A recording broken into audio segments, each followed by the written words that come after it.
स्वागत है आपका लर्निंग एंड रीडिंग चैनल में। तो रीट 2022 का जो एग्ज़ाम 2 के लिए सिलेबस जारी हो चुका है, मैंने आपका वीडियोस के लिए अपलोड कर दिया है। आप चैनल पे जाके देख सकते हो, डिस्क्रिप्शन में उसका लिंक भी दे दूंगा। इस वीडियो में हम डिस्कस करेंगे कि जो आपका जो अभी जो सिलेबस रिलीज़ किया है अथॉरिटी द्वारा, वो क्या है, थोड़ा सा संक्षिप्त में है। वो सिलेबस डिटेल सिलेबस नहीं है। तो डिटेल सिलेबस कब तक आ सकता है, पात्रता परीक्षा होगी वो कब तक हो सकती है, पात्रता परीक्षा का क्या प्रभाव होने वाला है एग्ज़ाम 2 पे, और मुख्य परीक्षा कब तक होगी, इस बात पे भी डिस्कस करेंगे। मेन एग्जाम जो आपका होने वाला है, मैंने आपको बताया था, आपका मुख्य परीक्षा जो होगी उसी से ही आपकी जो है अपॉइंटमेंट डिसाइड होगी। तो उसमें एक चीज़ और डिस्कस करेंगे कि अभी जो सिलेबस एक बार आ चुका है, आपको पता है कितने मार्क्स का एग्जाम होने वाला है, क्या आपको उसमें सेफ स्कोर रह सकता है, क्या आपको कितनी तैयारी आपको करनी है कि आपकी कट ऑफ जो है क्लियर हो जाए। ठीक है, तो ये सिलेबस मैंने आपके साथ डिस्कस कर लिया था। लेवल 1 का है जो आपका 300 मार्क्स का होने वाला है एग्जाम 2। ठीक है, डिटेल सिलेबस हमने डिस्कस कर लिया था वीडियो में। ये है आपका लेवल 2। लेवल 2 पे भी आपका जो एग्जाम 2 है वो कितने का होने वाला है, आपका 300 अंक का होने वाला है। ठीक है, अब आप बात करते हैं आपकी जो है, सबसे पहले बात करते हैं पहली जो आपकी पात्रता परीक्षा है वो कब तक हो सकती है। ठीक है, जहाँ तक कि मेरा अभी तक ऑफिशियल नोटिफिकेशन नहीं आया है, लेकिन पात्रता परीक्षा आपकी 23 और 24 जुलाई के आसपास हो सकती है, ऐसा अभी तक अनुमान लगाया जा रहा है। ठीक है, और पात्रता परीक्षा का जो वेटेज होगा वो नहीं काउंट होगा। तो आपका इसमें केवल आपको 60% लाना है जस्ट टू क्वालिफाई कि आप मुख्य परीक्षा को एग्ज़ाम लिख सको। ठीक है, आपका इसमें जो है केवल इतना सा ही काम है कि आपको 60% अंक लाना है, जैसा कि आप सीटेट वगैरह में होता था। ये केवल आपका पात्रता परीक्षा रह जाएगी, और इसके लिए सिलेबस में कोई चेंजेस नहीं है। सिलेबस इसका वही है जो आपका पहले 2021 तक रहा था। ठीक है, जहाँ तक रीट 2018 वालों की बात है, जिन्होंने 2018 है उससे पहले दे रखा है, इसको क्या कर दिया है, आपका जो उसकी वैलिडिटी थी उसको लाइफ टाइम कर दिया है। तो आप हो सकता है कि अब ये तो इनको देने की ज़रूरत ना है, ये डायरेक्ट जो है मुख्य परीक्षा एग्ज़ाम दे सकते हैं, डायरेक्ट एग्ज़ाम 2 लिख सकते हैं, इनको तो पात्रता एग्ज़ाम देने की भी ज़रूरत नहीं है। जहाँ तक कि लेवल 1 की जो रीट 2021 की बात है उसके बारे में बात चल रही है, और हो सकता है इसके भी चांसेस है कि ये भी आपकी जो वैलिडिटी लाइफ टाइम हो जाए। तो रीट 2021 जिन लोगों ने लिखा है और जिनके अगर इस 2021 वाली काउंसलिंग में सिलेक्शन नहीं होता है, तो ये एग्ज़ाम 2 में पार्टिसिपेट कर सकते हैं। डायरेक्ट पात्रता परीक्षा देने की जरूरत नहीं, डायरेक्ट आप एग्जाम 2 की तैयारी शुरू कर दो। जहाँ तक लेवल 2 की बात है, लेवल 2 में जो है आपका 2021 का एग्ज़ाम जो है रिजेक्ट हो गया था।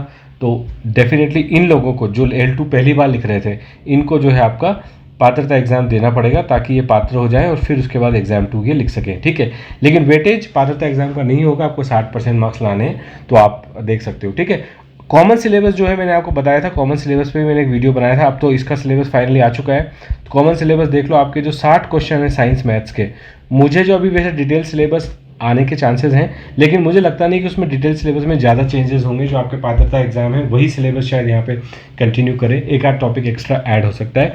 तो मैथ साइंस में तो आपको कॉमन सिलेबस है, तो मैथ साइंस को आप उसी तरीके से पढ़ें जो main exam point of view से। ठीक है, उसके बाद आपकी राजस्थान जीके जो है, अगर मैं लेवल 2 की बात करूँ, आपकी लगभग जो है 140 नंबर की है राजस्थान, 130 नंबर की राजस्थान जीके है। तो इनको क्या करना है यहाँ पर, इसके लिए इनको स्टडी करनी है। तो आपको यहाँ पे मेन एग्जाम के लिए ही पढ़ाई करनी है, पात्रता एग्जाम के लिए आपको इतनी जरूरत नहीं है, क्योंकि पात्रता एग्जाम में क्या होगा, आपका ये आप पढ़ ही रहे हो तो ये आपका कवर हो जाएगा, और आपका कहीं ना कहीं शैक्षणिक मनोविज्ञान भी कवर हो जाएगा। तो आप इतना भी पढ़ जाते हो तो आपको जो है आपका काम उसमें हो जाता है, उसको फिर आपको ज़रूरत नहीं है कि आप जो है उसमें ज़्यादा दिक्कत करो। ठीक है, उसमें आपको दिक्कत नहीं आने वाली है, आपको यहीं पे ही पात्रता वाला भी प्रिपरेशन कंप्लीट हो जाती है। तो आप मेन एग्जाम पे ही आप लोगों को फोकस करना है। ठीक है, उसके बाद जो सेकंड पॉइंट की बात करें, हम बात करें अगर मुख्य परीक्षा कब हो सकती है पात्रता परीक्षा के बाद, तो अगर पात्रता परीक्षा 24 जुलाई जो मेरा मानने में वही होती है, तो वहाँ से 3 मंथ का टाइम जो आप मान लो, क्योंकि रिजल्ट वगैरह निकालने में और वो सब करने में, शॉर्ट लिस्ट करने में,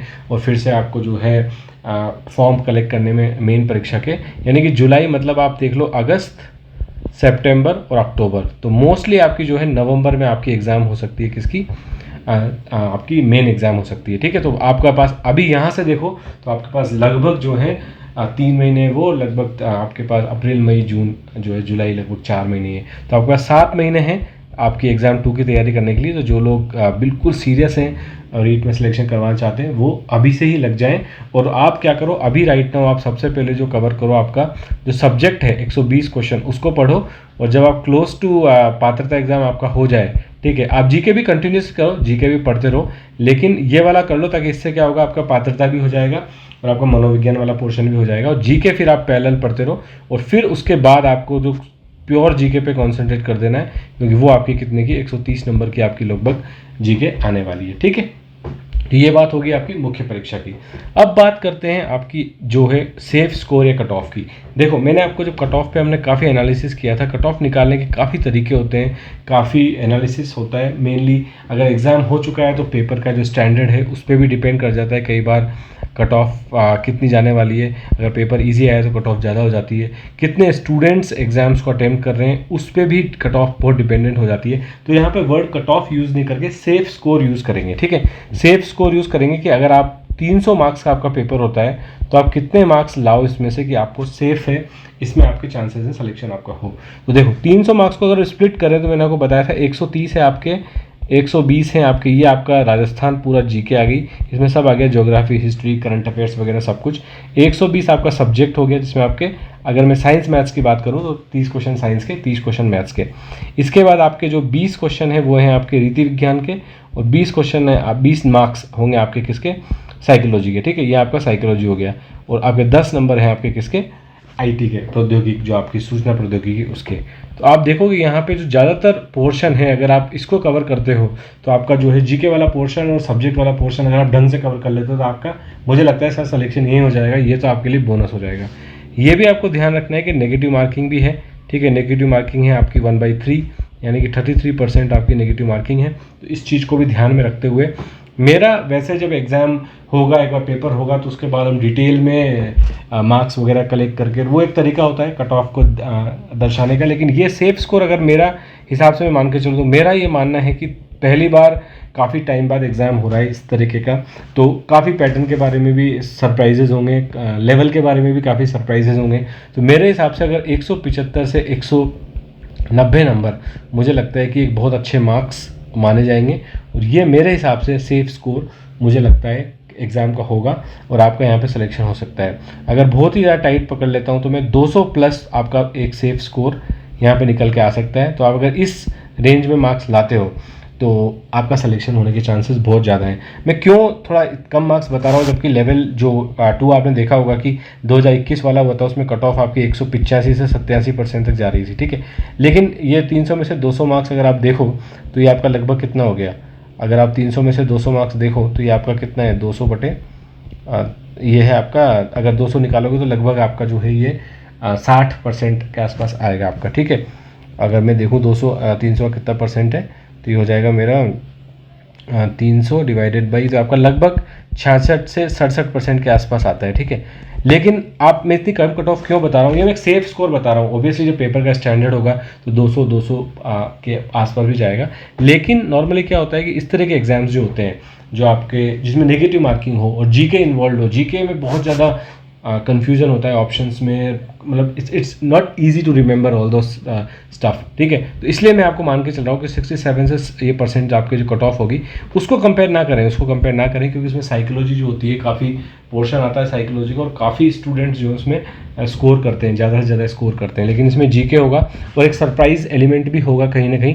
तो मेरा मानना ये है कि ये आपका एक तरीके से कैटेगरी वाइज में आप मान के चलो तो ये, और अगर आप जनरल कैटेगरी में हो तो 200 प्लस आप अगर ला रहे हो तो आपका सेफ स्कोर माना जाएगा ये। बाकी डिटेल जब एग्जाम पेपर होगा तो उसमें हम डिस्कस करेंगे इसी, लेकिन मेरा ये मानना है कि आप 200 मार्क्स पे लाके डील अपनी कर सकते हो। एक बार जब डिटेल सिलेबस आ जाएगा तो एक बार फिर से हम कोशिश करेंगे एक बार डिटेल सिलेबस को समझ के, क्योंकि उससे भी एक आइडिया लगेगा कि किस तरीके का सिलेबस डिज़ाइन किया है अथॉरिटी ने। तो वहाँ से हमको आइडिया लगेगा कि सिलेबस बहुत ही ज़्यादा इजी टॉपिक पूछे गए तो हो सकता है फिर आपकी कट ऑफ बढ़ाए, और अगर काफ़ी जो सिलेबस बहुत डिटेल में है तो स्कोप काफ़ी बन जाता है फिर पढ़ाई करने का और क्वेश्चंस को याद करने का, या फिर उस सब्जेक्ट के सब टॉपिक को याद करने का। तो वहाँ पर फिर ऑटोमेटिकली कट ऑफ क्या होती है, कम हो जाती है। ठीक है, अभी जो सिलेबस डिज़ाइन किया है उससे जो मेरा गेस है, अगर आप मेहनत कर रहे हो तो आप 200, और आपको एग्जैक्ट बताऊं तो 200 से 220 रेंज आप अपनी मान के चलो, इतना अगर आप स्कोर करते हो तो आपके चांस काफ़ी अच्छे बन सकते हैं। वैसे तो अगर आपको पता होगा कि अगर 300 में से 300 के लिए आप पढ़ाई करोगे,